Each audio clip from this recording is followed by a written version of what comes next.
What do you want, Madam Co-President? To hear you relieve the anger that is devouring you at the moment. Why? Why would anyone be so stupid? I saw this fleet at Corvus, Captain Geary. The Syndic tactic would have worked perfectly there, before the training you insisted upon taught the fleet better discipline. Is that supposed to make me feel better?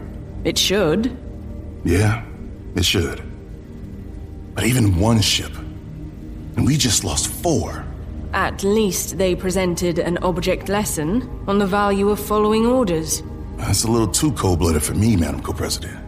You have to be realistic, Captain Geary. Unfortunately, there are some people who refuse to learn until they see errors literally blow up their faces, as happened just now. So she was affected by the losses. Geary felt a surge of relief. As the only civilian in the fleet, the only person not under his command, Rione was the only person he felt able to confide in. He was beginning to discover he also liked her, an unfamiliar feeling for him after the isolation of being in a time a century removed from his own. After the isolation of finding himself among people whose culture had changed in many ways large and small from the one Geary had known. Why? I don't pretend to be an expert on the military, but those 4 ship commanders had seen that your way of doing things worked. The way the fleet used to fight back in your time. They'd seen a large Syndic force destroyed to the last ship. How could they possibly believe that charging headlong at the enemy was wise? Because, to the great misfortune of humanity, military history is very often the story of commanders repeating the same unsuccessful way of fighting again and again, while their own forces are destroyed in droves. I don't pretend to know why that is, but it's a sad truth. Commanders who don't learn from immediate or long-term experience, who keep hurling their forces forward as if causing the same useless deaths time and again will eventually change the outcome. Surely not all commanders could be like that.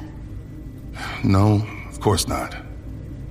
Though it seems they tend to collect in the highest ranks, where they can do the most damage. Many of these ship commanders are good, brave sailors, but they spent their entire careers being told how to fight one way. It'll take a while to overcome all that high-bound experience and convince them that change is not a bad thing. Change doesn't come easily to the military, even when that change is a return to the professional tactics of the past. It's still change from the way things are. I've seen the many ancient traditions that the military holds dear, and sometimes wonder if it thereby attracts too many of those who value lack of change over accomplishment. Maybe. But those traditions can be a tremendous source of strength. You told me some time back that this fleet was brittle, prone to break under pressure. If I can successfully reforge it stronger, it'll be in no small part because of the traditions that I can draw on. I do have some information that may help to partially explain the actions of those 4 ships.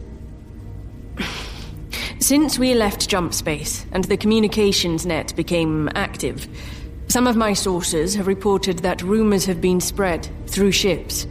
Rumors that you, having lost your fighting spirit, would rather allow Syndic warships to escape to fight another day than risk engaging them. How can anyone believe that after Caliban? We tore that Syndic flotilla apart. Not a one got away. Well, people will believe what they wish to believe. You mean like believing Blackjack Geary is a mythical hero? Half the time they want to worship me, the warrior from the past who's going to save this fleet and the Alliance by winning a war a century old. And the other half of the time, they spread rumors that I'm incompetent or afraid. Geary finally sat down, gesturing Rione to a seat opposite him. So what else are your spies in my fleet telling you, Madam Co-President? Spies? That's such a negative term. It's only negative if the spies are working for your enemy. Are you my enemy?